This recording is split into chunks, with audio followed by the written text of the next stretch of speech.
ఏవండోయ్ విన్నారా?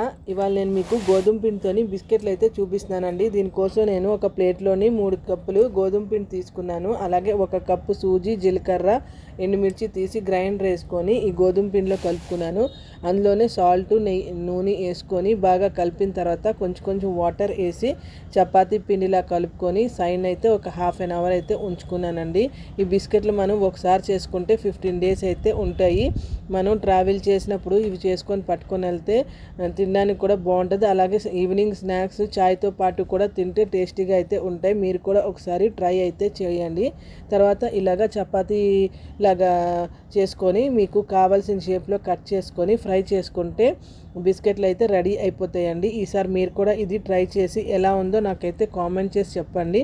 అలాగే నా ఛానల్కి వెళ్ళి నా ఛానల్ ఇంకా చాలా రెసిపీస్ ఉన్నాయి, అవి కూడా చూసి నా వీడియోస్ లైక్ చేసి షేర్ చేసి సబ్స్క్రైబ్ చేసుకోండి. Thank you.